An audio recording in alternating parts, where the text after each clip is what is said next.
Hi all, I just thought I'd give you a look at how I'm getting on with the ancient Greeks. So this is the completed units so far.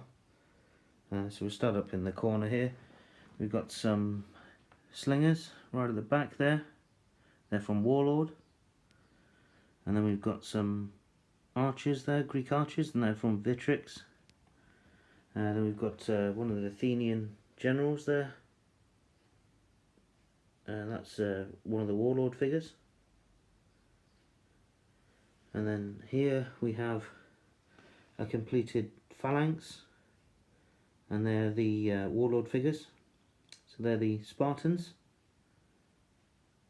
And then at the back we've got some foundry figures, just as various Spartan commands. So for the Spartans, I'm going to attempt to build another 2 complete phalanx units, just from the Warlord stuff. So that will give me 3 different units of Spartans. And then I'm currently working on these, which are the Victrix Greeks. So these are the 2 figures that you may have seen already. These are finished, well, apart from basing of course, but they're pretty much finished. And then yeah, I'm just working on a complete unit of those. And then we have some Theban units, something like that, again from Victrix. So another phalanx of those, and then 2 units of these. So these are Warlord again. So these are still to do. So that's the classical Greeks, and just here we have the other hoplites, the ancient ones. I don't know what the difference is between the 2, but we'll carry on doing those anyway. Yeah, so that's sorry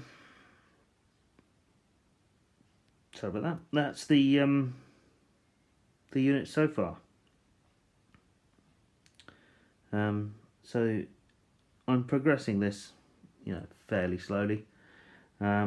Just painting as and when, really, because I became interested in bolt action maybe a week and a half ago, something like that. With the announcement of the Operation Sea Lion supplement.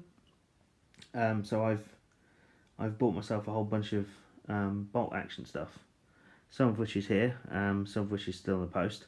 So when it all gets here, we'll have a look at that. I'll get it all out, and well, the boxes anyway. We'll have a look at that. And what I thought I'd do is make a beach landing board. Maybe modular, so I can take the beach off the front and put more hills on the back. But given the space it's got to go in, it's going to be sort of 4x4, cut into 4x2 sections. So it'll be, as I'm trying to make it modular, so that the beach will go at the front, and then the board behind it will be sort of a town or whatever, just behind the beach. And the board behind that will be countryside, and the board behind that will be countryside. So I can take the boards off the front, shuffle everything forward, and put another board on the back. That's the idea, anyway. So I'm going to order some wood up, I think, and have a go at making that. Now, I did watch the Terrain Tutors D-Day board building videos, so I think I'm going to have a go with the foam and see what I can do. Now, I have done this kind of stuff before with the model railway. I've got a foam cutter already, and I've used sort of foam shapes and that kind of stuff and made my own sort of scenery. So it's not something new to me. It's just a different scale. So as long as I bear scale in mind, we should be all right. Anyway, that's it from me on the Wargaming front for now. On the model railway side, I'm in the midst of building the control panel. You saw me sort of talking about the tunnel section in the last railway update video. Well, that's pretty much done. The wiring there is done, and I'm assembling the control panel at the moment. Actually, the paint is just drying on the control panel. I spent the majority of yesterday soldering LEDs together and LEDs to wires. So I'll be installing that probably later today, or starting the installation of the LEDs later today when the paint's dry. I'm just hoping it doesn't rain because it's outside drying, so I've got to keep my eye on that. Anyway, next video will be the bolt action stuff, I guess. So bye for now.